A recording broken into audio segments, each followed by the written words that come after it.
Joined. We'll be starting with chapter 2 today. How your habits shape your identity and vice versa. Why is it so easy to repeat bad habits and so hard to form good ones? Few things can have a more powerful impact in your life than improving your daily habits. And yet, it is likely that this time next year, you'll be doing the same thing rather than something better.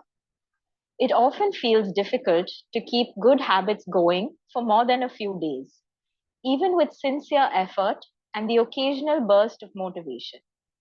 Habits like exercise, meditation, journaling, and cooking are responsible for a day or are reasonable for a day or two and then become a hassle.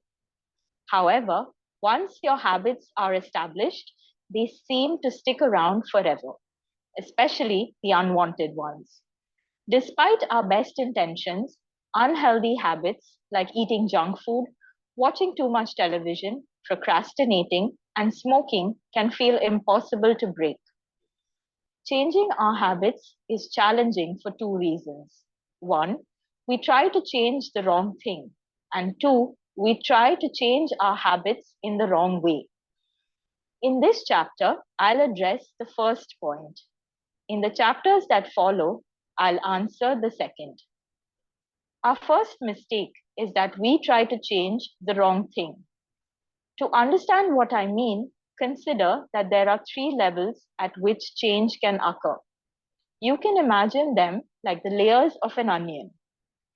Three layers of behavior change. The first layer is changing your outcomes.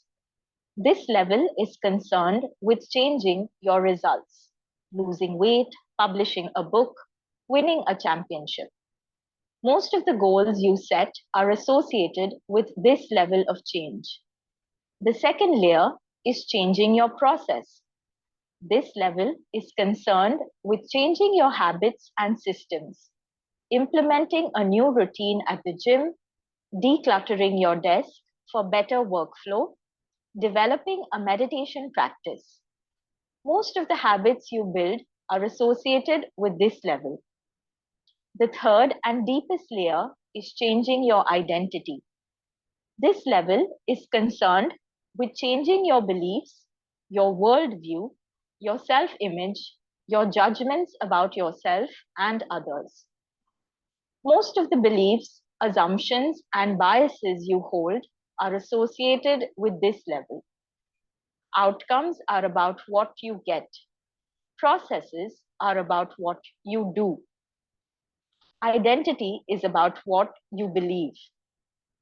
When it comes to building habits that last, when it comes to building a system of 1% improvements, the problem is not that one level is better or worse than another.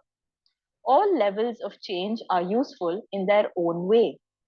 The problem is the direction of change. Many people begin the process of changing their habits by focusing on what they want to achieve. This leads us to outcome based habits. The alternative is to build identity based habits. With this approach, we start by focusing on who we wish to become. Imagine two people resisting a cigarette. When offered a smoke, the first person says, "No thanks, I'm trying to quit."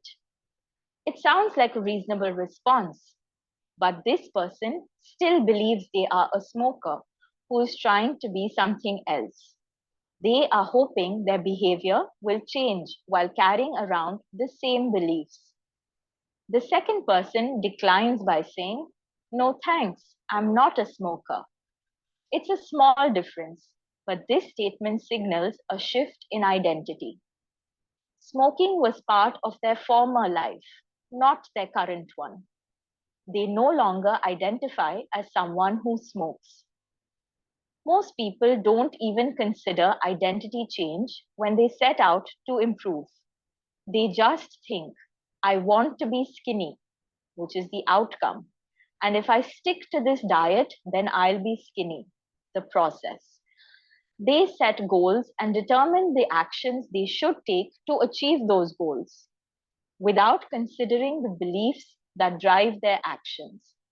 They never shift the way they look at themselves, and they don't realize that their old identity can sabotage their new plans for change. Behind every system of actions are a system of beliefs. The system of a democracy is founded on beliefs like freedom, majority rule, and social equality. The system of a dictatorship has a very different set of beliefs, like absolute authority and strict obedience. You can imagine many ways to try to get more people to vote in a democracy. That's not the identity of, sorry, um, but such behavior change would never get off the ground in a dictatorship. That's not the identity of the system. Voting is a behavior that is impossible under a certain set of beliefs. A similar pattern exists whether we are discussing individuals, organizations, or societies. There are a set of beliefs and assumptions that shape the system and identity behind the habits.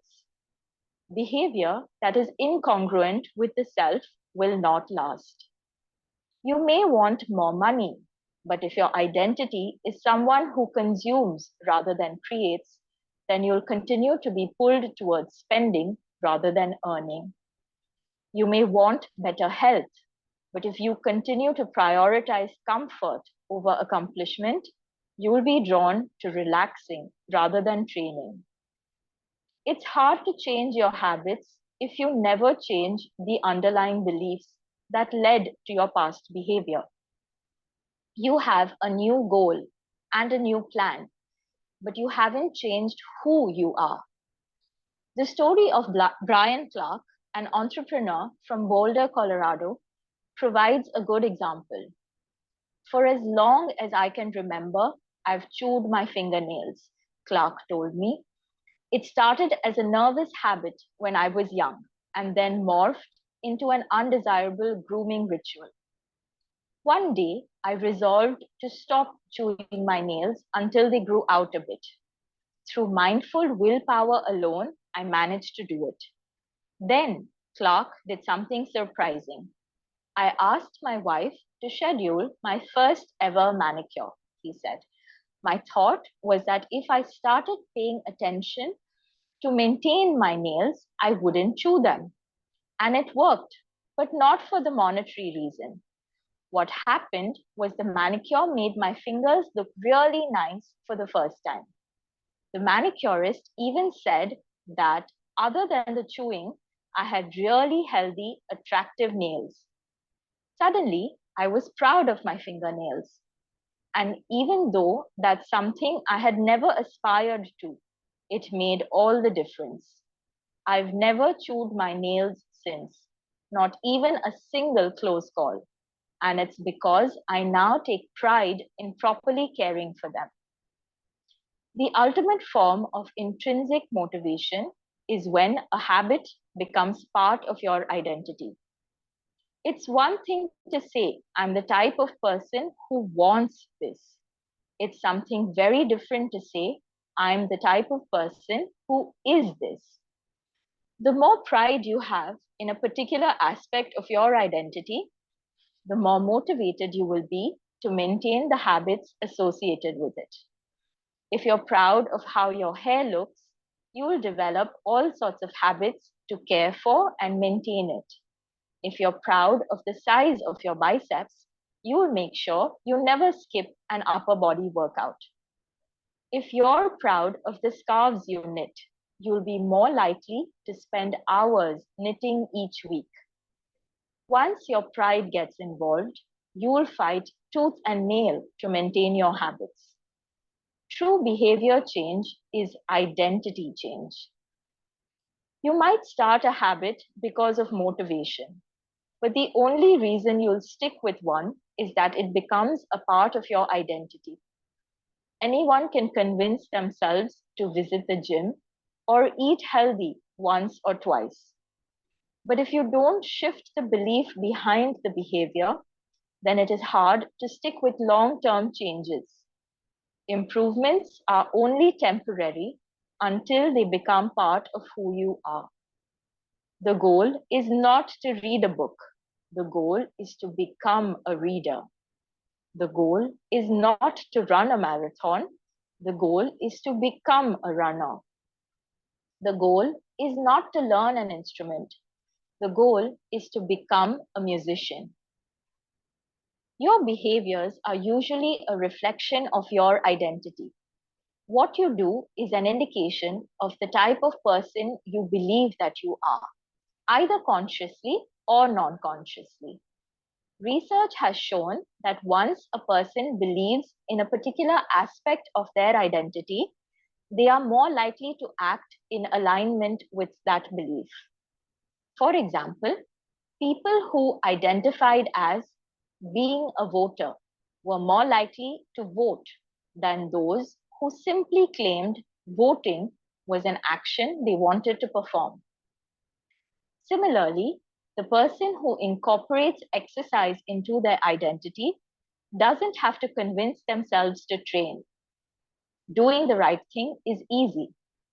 After all, when your behavior and your identity are fully aligned, you are no longer pursuing behavior change. You are simply acting like the type of person you already believe yourself to be. Like all aspects of habit formation, this too is a double-edged sword. When working for you, identity change can be a powerful force for self-improvement. When working against you, though, identity change can be a curse. Once you have adopted an identity, it can be easy to let your allegiance to it impact your ability to change. Many people walk through life in a cognitive slumber, blindly following the norms attached to their identity. I'm terrible with directions. I'm not a morning person. I'm bad at remembering people's names. I'm always late. I'm not good with technology. I'm horrible at math, and 1,000 other variations. When you have repeated a story to yourself for years, it is easy to slide into these mental grooves and accept them as a fact. In time, you begin to resist certain actions because that's not who I am.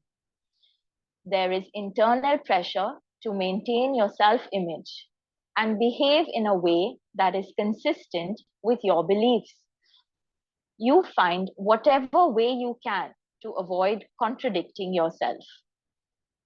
The more deeply a thought or action is tied to your identity, the more difficult it is to change it. It can feel comfortable to believe what your culture believes, group identity, or to do what upholds your self image, personal identity, even if it's wrong. The biggest barrier to positive change at any level, individual, team, society, is identity conflict. Good habits can make rational sense, but if they conflict with your identity, you will fail to put them into action. On any given day, you may struggle with your habits because you're too busy or too tired or too overwhelmed or hundreds of other reasons. Over the long run, however, the real reason you fail to stick with habits is that your self image gets in the way. This is why you can't get too attached to one version of your identity. Progress requires unlearning. Becoming the best version of yourself requires you to continuously edit your beliefs and to upgrade and expand your identity. This brings us to an important question. If your beliefs and worldview play such an important role in your behavior? Where do they come from in the first place? Exactly is your identity formed? And how can you emphasize new aspects of your identity that serve you and gradually erase the pieces that hinder you? The two-step process to changing your identity. Your identity emerges out of your habits. You are not born with preset beliefs. Every belief, including those about yourself, is learned and conditioned through experience. More precisely, your habits are how you embody your identity. When you make your bed each day, you embody the identity of an organized person. When you write each day, you embody the identity of a creative person. When you train each day, you embody the identity of an athletic person. The more you repeat a behavior, the more you reinforce the identity associated with that behavior. In fact, the word identity was originally derived from the Latin words essentitas, which means being, and identidem, which means repeatedly. Your identity is literally your repeated beingness. Whatever your identity is right now, you only believe it because you have proof of it. If you go to church every Sunday for 20 years, you have evidence that you are religious. If you study biology for 1 hour every night, you have evidence that you are studious. If you go to the gym, even when it is snowing, you have evidence that you are committed to fitness. The more evidence you have for a belief, the more strongly you will believe it. For most of my early life, I didn't consider myself a writer. If you were to ask any of my high school teachers or college professors, they would tell you I was an average writer at best, certainly not a standout. When I began my writing career, I published a new article every Monday and Thursday for the first few years. As the evidence grew, so did my identity as a writer. I didn't start out as a writer. I became one through my habits. Of course, your habits are not the only actions that influence your identity, but by virtue of their frequency, they are usually the most important ones. Each experience in life modifies your self-image, but it's unlikely you would consider yourself a soccer player because you kicked a ball once, or an artist because you scribbled a picture. As you repeat these actions, however, the evidence accumulates and your self-image begins to change. The effect of one-off experiences tends to fade away, while the effect of habits get reinforced with time, which means your habits contribute most of the evidence that shapes your identity. In this way, the process of building habits is actually the process of becoming yourself. This is a gradual evolution. We do not change by snapping our fingers and deciding to be someone entirely new. We change bit by bit, day by day, habit by habit. We are continually undergoing micro evolutions of the self. Each habit is like a suggestion. Hey, maybe this is who I am. If you finish a book, then perhaps you are the type of person who likes reading. If you go to the gym, then perhaps you are the type of person who likes exercise. If you practice playing the guitar, perhaps you are the type of person who likes music. Every action you take is a vote for the type of person you wish to become. No single instance will transform your beliefs, but as the votes build up, so does the evidence of your new identity. This is one reason why meaningful change does not require radical change. Small habits can make a meaningful difference by providing evidence of a new identity. And if a change is meaningful, it actually is big. That's the paradox of making small improvements. Putting this all together, you can see that habits are the path to changing your identity. The most practical way to change who you are is to change what you do. Each time you write a page, you are a writer. Each time you practice the violin, you are a musician. Each time you start a workout, you are an athlete. Each time you encourage your employees, you are a leader. Each habit not only gets results, but also teaches you something far more important: to trust yourself. You start to believe you can actually accomplish these things. When the votes mount up and the evidence begins to change, the story you tell yourself begins to change as well. Of course, it works the opposite way too. Every time you choose to perform a bad habit, it's a vote for that identity. The good news is that you don't need to be perfect. In any election, there are going to be votes for both sides. You don't need a unanimous vote to win an election.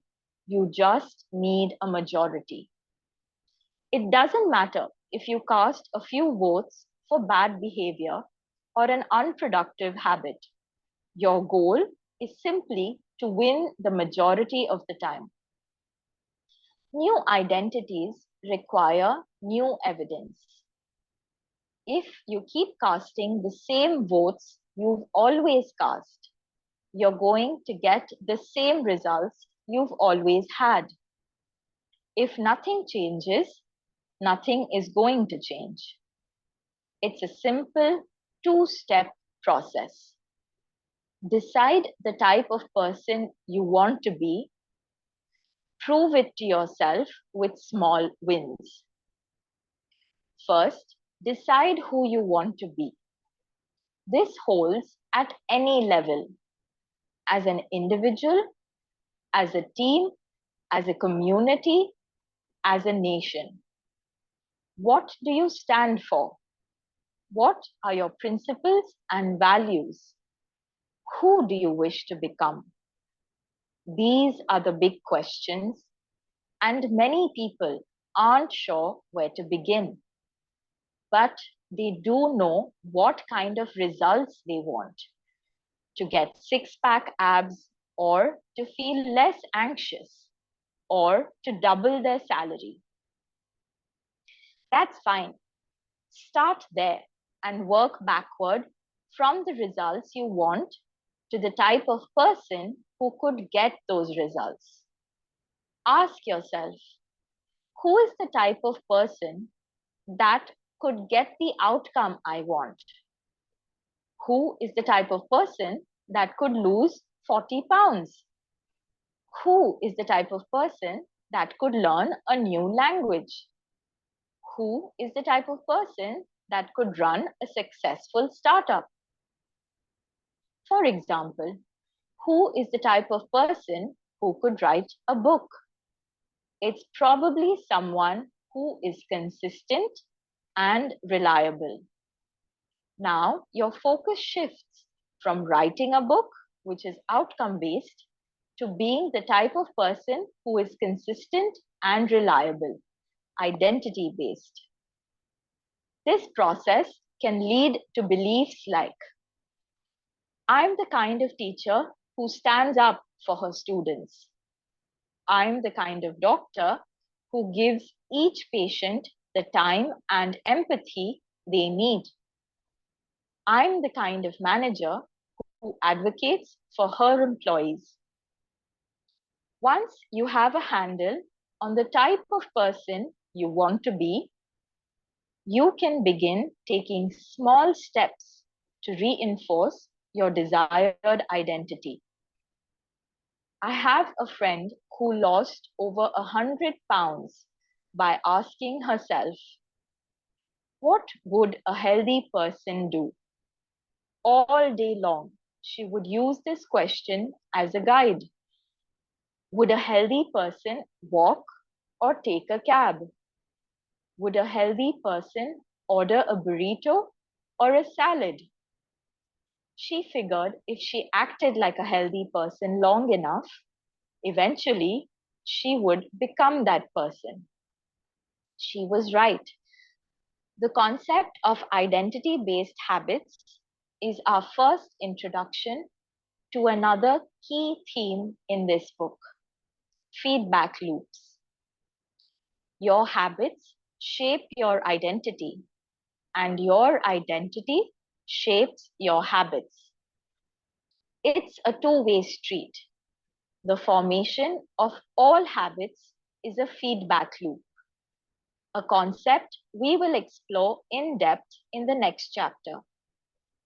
But it's important to let your values, principles, and identity drive the loop rather than your results. The focus should always be on becoming that type of person, not getting a particular outcome. The real reason habits matter. Identity change is the North Star of habit change.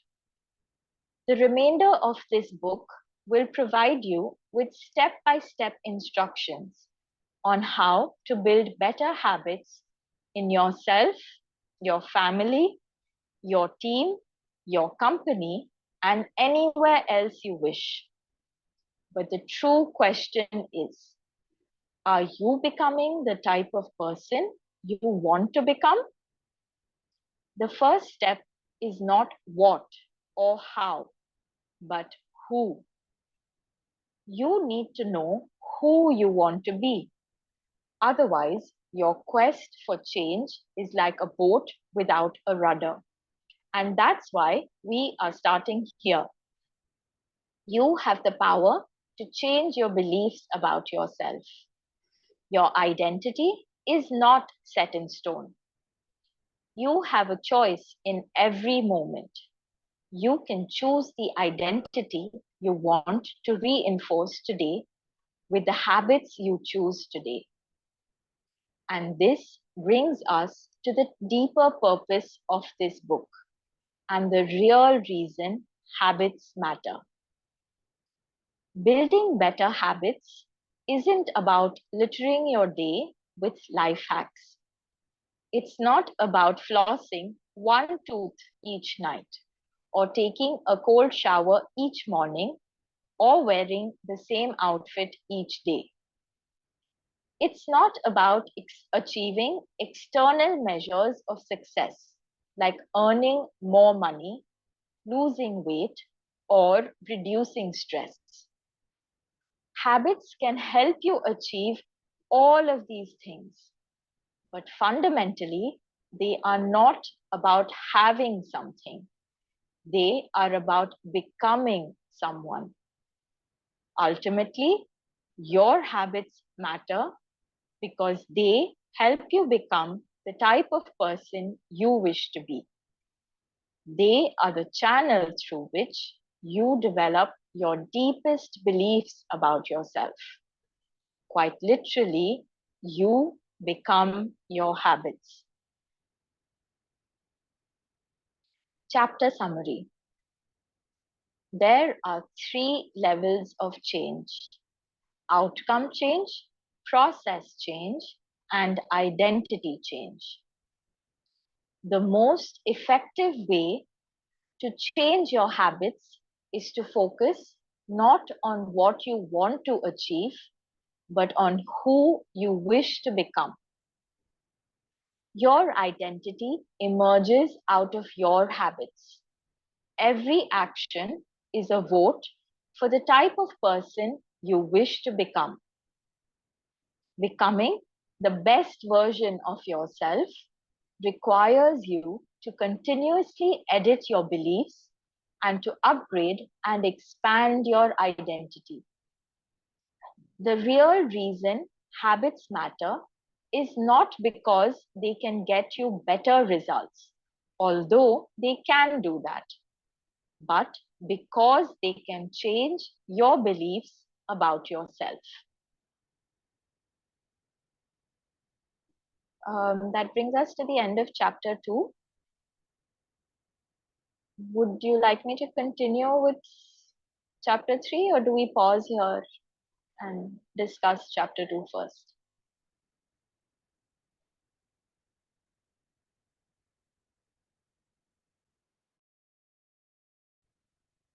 Sandhya, Kanti,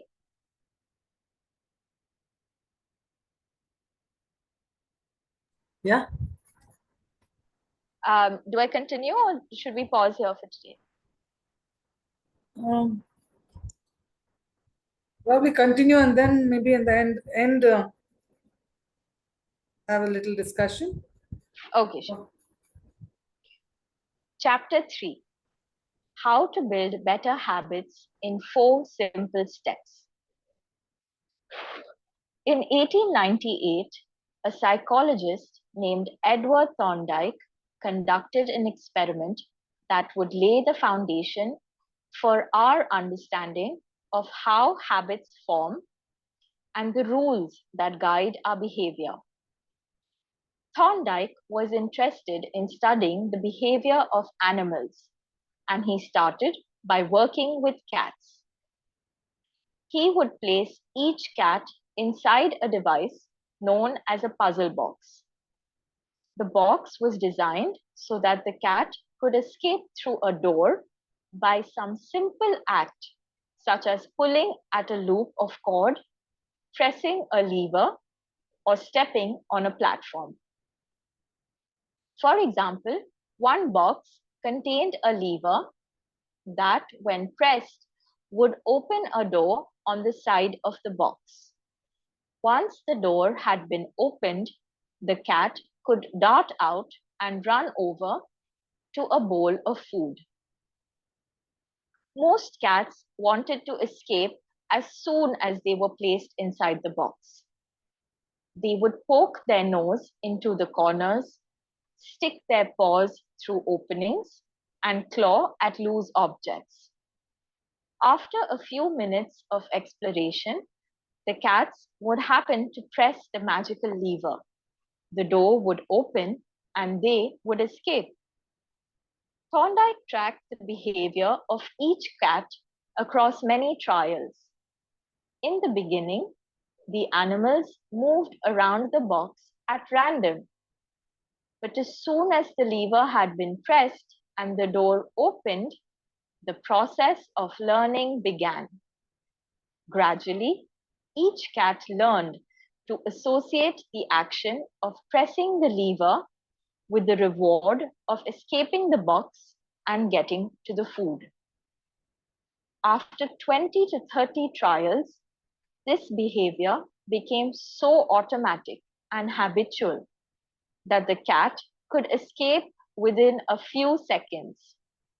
For example, Thorndike noted cat 12 took the following times to perform the act: 160 seconds, 30 seconds, 90 seconds, 60, 15, 28, 20, 30, 22, 11, 15, 20, 12, 10, 14, 10, 8, 8, 5, 10, 8, 6, 6, 7.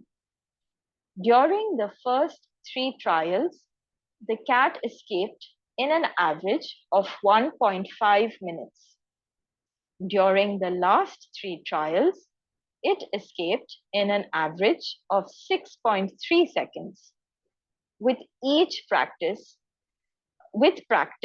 each cat made fewer errors and their actions became quicker and more automatic. Rather than repeat the same mistakes, the cat began to cut straight to the solution. From his studies, Thorndike described the learning process by stating, behaviors followed by satisfying consequences tend to be repeated, and those that produce unpleasant consequences are less likely to be repeated. His work provides the perfect starting point for discussing how habits form in our lives. It also provides answers to some fundamental questions like what are habits and why does the brain bother building them at all? Why your brain builds habits. A habit is a behavior that has been repeated enough times to become automatic. The process of habit formation begins with trial and error. Whenever you encounter a new situation in life, your brain has to make a decision. How do I respond to this? The first time you come across a problem, you're not sure how to solve it. Like Thorndike's cat, you're just trying things out to see what works. Neurological activity in the brain is high during this period. You are carefully analyzing the situation and making conscious decisions about how to act. You're taking in tons of new information and trying to make sense of it all. The brain is busy learning the most effective course of action. Occasionally, like a cat pressing on a lever, you stumble across a solution. You're feeling anxious, and you discover that going for a run calms you down. You're mentally exhausted from a long day of work, and you learn that playing video games relaxes you. You're exploring, and then bam, a reward. After you stumble upon an unexpected reward, you alter your strategy for next time. Your brain immediately begins to catalog the events that preceded the reward. Wait a minute, that felt good. What did I do right before that? This is the feedback loop behind all human behavior. Try, fail, learn, try differently. With practice, the useless movements fade away and the useful actions get reinforced.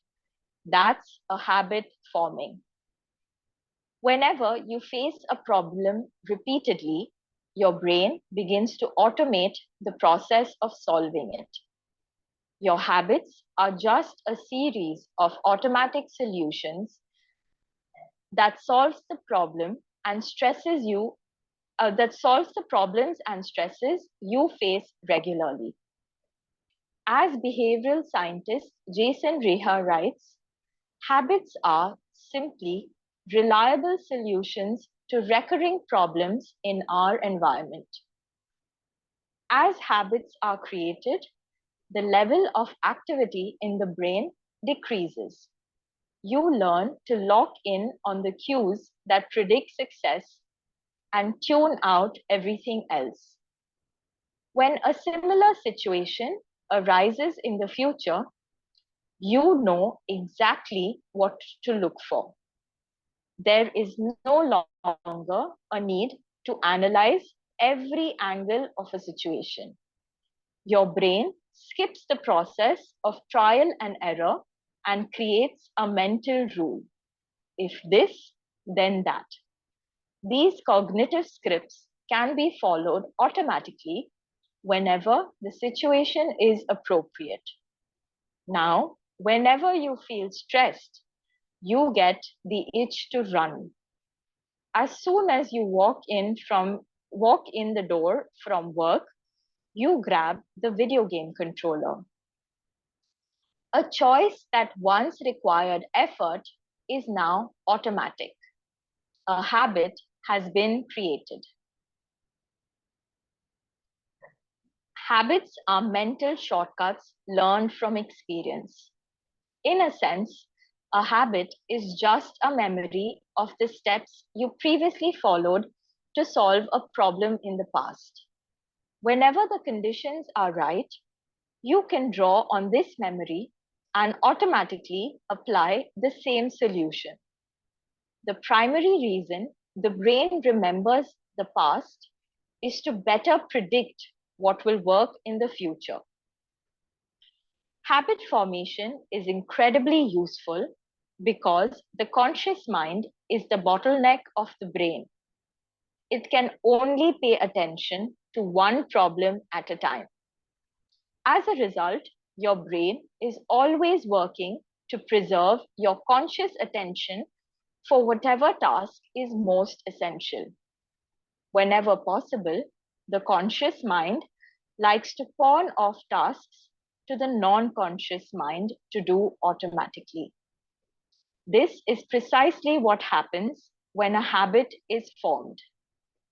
Habits reduce cognitive load and free up mental capacity, so you can allocate your attention to other tasks. Despite their efficiency, some people still wonder about the benefits of habits. The argument goes like this: will habits make my life dull? I don't want to pigeonhole myself into a lifestyle I don't enjoy. Doesn't so much routine take away the vibrancy and spontaneity of life? Hardly. Such questions set up a false dichotomy. They make you think that you have to choose between building habits and attaining freedom. In reality, the two complement each other. Habits do not restrict freedom, they create it. In fact, the people who don't have their habits handled are often the ones with the least amount of freedom. Without good financial habits, you will always be struggling for the next dollar. Without good health habits, you will always seem to be short on energy. Without good learning habits, you will always feel like you're behind the curve. If you're always being forced to make decisions about simple tasks, when should I go? When should I work out? Where do I go to write? When do I pay the bills? Then you have less time for freedom. It's only by making the fundamentals of life easier that you can create the mental space needed for free thinking and creativity. Conversely, when you have your habits dialed in and the basics of life are handled and done, your mind is free to focus on new challenges and master the next set of problems. Building habits in the present allows you to do more of what you want in the future.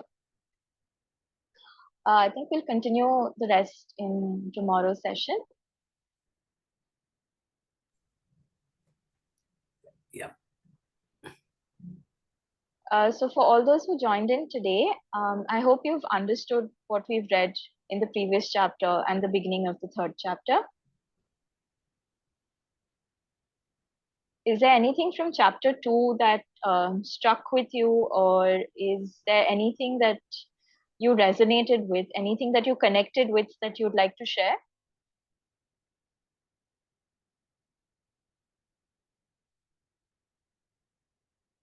We have Chandrasekhar, Tanmay, Bharat, and Taranjit. Is there anything that you would like to share from your takeaway from chapter 2?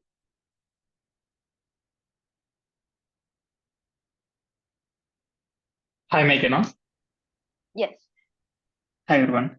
So, my takeaway is the goal which we are setting up. So, we need to concentrate on that at the same time. It is like, for example, like you explained about one of the concept, right? In terms of smoking.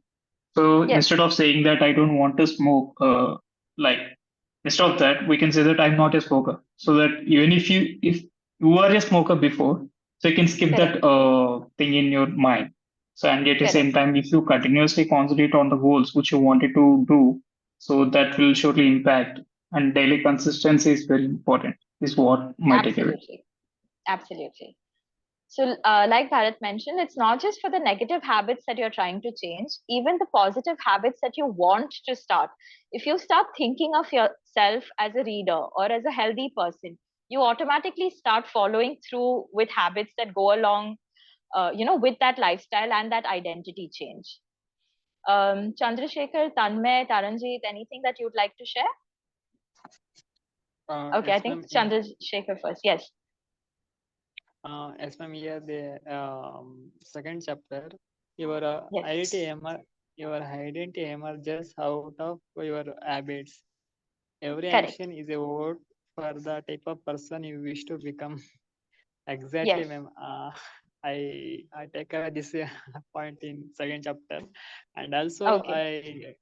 in third chapter in Tarantaka says he conducted many experiments on cats. As Yes. long as a cat makes less mistakes, if starting they take 1.5 minutes for getting out of the Correct. box, at Correct. the so many practices, they take 6.3 seconds. As the animals learn learning how to get out these all ideas, but humans Yes. also it's a double to learn because human is different from animals. Correct. I take away this point in third chapter, ma'am. I think the learning is also that it's consistency. If you keep doing the same thing, it becomes faster and faster, and it just becomes easier for us to do it. So, things that when we were children, some of the things that we found so difficult, now it just comes to us automatically. So, at this age, if we start building those habits and do it consistently, do it again and again and again, that's how they can also become automatic. Yes, Yes, Taranjit, ma'am. you wanted to add Thank you. something? Okay. The positive things that we say to ourselves, like Yes. if you imagine yourself that you're already that person, so you'll work Absolutely. towards it. Yes. That would be much easier than the process. Like if I think that yes, I want to be a good teacher, so I'll Yes. work towards how I can be good, how can I be empathetic to my children. Correct. So Correct. these are the steps that I will take when I have that mindset, I have that identity as this is what I want to be. For example, if I Absolutely. want to be like Mother Teresa, so I would read her, what were the steps that she took and how Yes. it was. So Yes. the positive self-talk is also very important. Absolutely. Absolutely. Tanmay, would you like to add anything?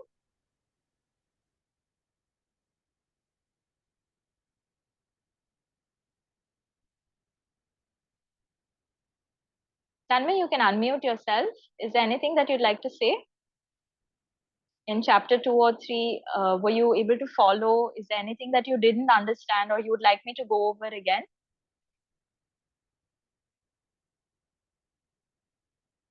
No, ma'am. Okay. So, is there something that each of you have decided? You don't have to share it on the group, but maybe after the end of the session, you can go back and journal, or something that you want to, like Taranjit also reinforced, that the positive self talk and the affirmations. If there's something that you want to do, telling yourself that you're already there will automatically help you, put these things into practice. So, if you want to be a good reader, obviously you need to practice and you need to focus, and once you do it repeatedly and consistently, It comes automatically, it becomes a habit, and it then becomes a part of your lifestyle. Is there anything else anyone would like to say, or should we end the session for this evening?